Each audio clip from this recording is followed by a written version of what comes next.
Olá a todos, sejam bem-vindos ao primeiro vídeo da série Structured Query Language, SQL, adaptado neste caso ao sistema de gestão de bases de dados MySQL, e neste momento introdutório vou-vos mostrar quais são as condições para vocês poderem acompanhar estes exercícios que iremos aqui apresentar.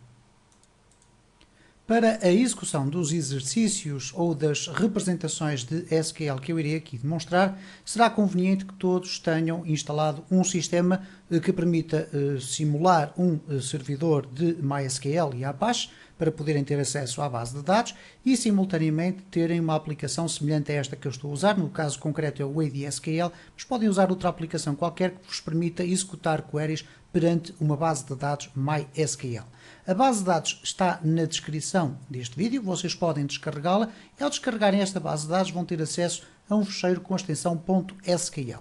No vosso sistema vocês deverão proceder da seguinte forma, neste caso no ADSQL eu vou importar aquele fecheiro no sentido de ficar com uma base de dados que me permite depois fazer então as queries de SQL. Então no meu caso concreto eu vou fazer File, Run SQL File.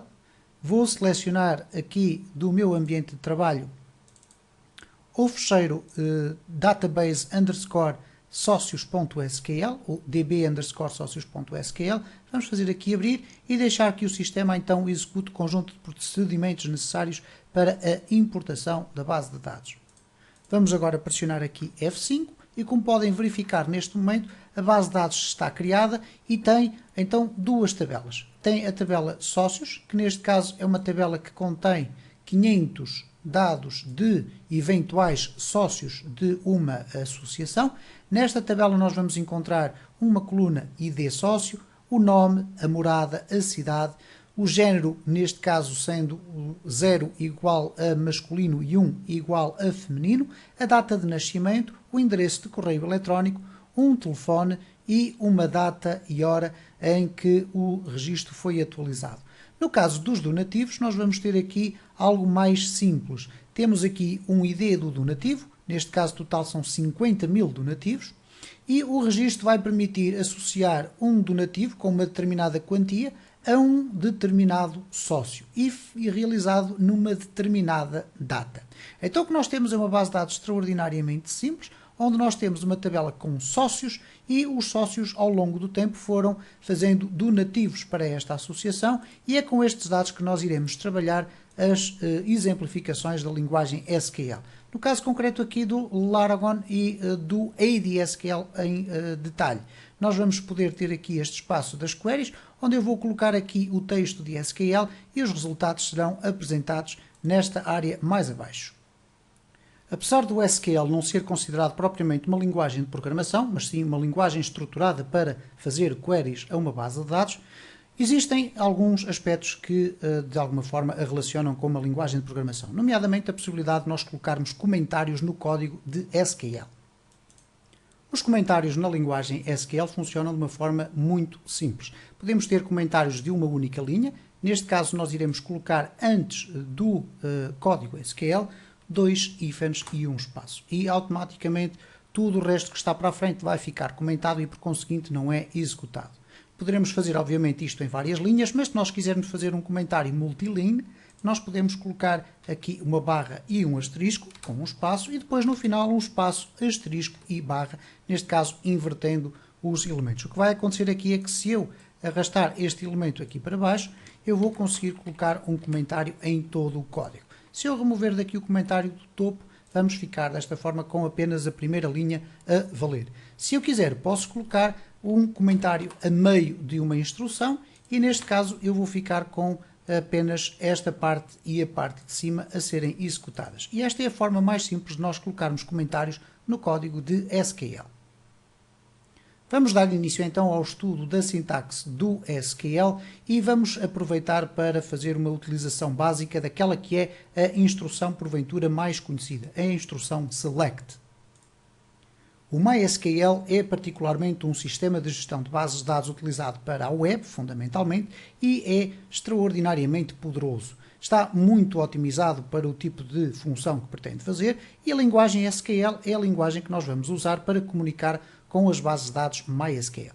Neste caso nós temos então a base de dados DB sócios com duas tabelas, donativos e sócios. Uma query de SQL não é mais do que um conjunto de instruções que são enviadas para o sistema de gestão de base de dados, que vai depois proceder a um de dois tipos de operações. Normalmente vai ler informações e vai enviar os resultados de forma estruturada, ou então, através da query de SQL, nós vamos proceder a um conjunto de instruções que vão permitir alterar quer a estrutura da base de dados, quer alterar registros que já estejam lá guardados, nomeadamente alterando os registros, inserindo registros ou eliminando registros.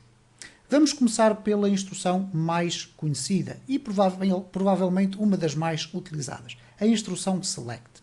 Vamos imaginar que nós queremos selecionar ou ir buscar todas as informações da nossa tabela de sócios.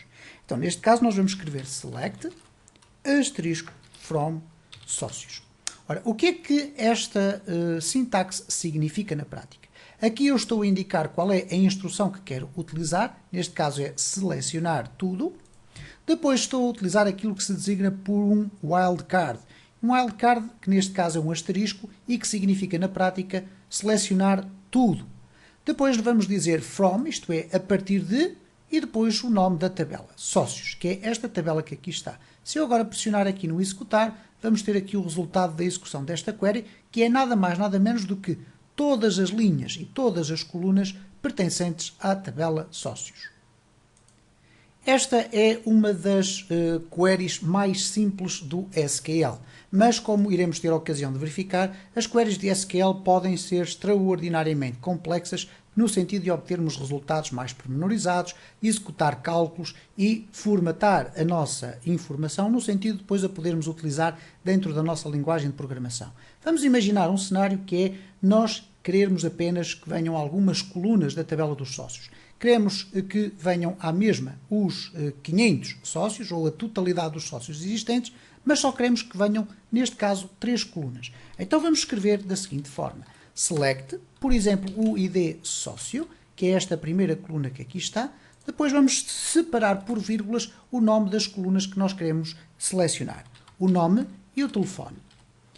A seguir vamos colocar o from, sócios. Então é muito fácil ler esta query que aqui está. Selecionar todos os registros das colunas ID sócio, nome e telefone a partir da tabela sócios. Se eu agora for aqui refrescar a minha query, nós vamos ter a ocasião de verificar que voltamos a ter 500 linhas. Aliás, podemos verificar no ADSQL aqui, temos 3 colunas, temos 500 linhas. E por conseguinte tenho aqui o nome das 3 colunas que eu quis selecionar.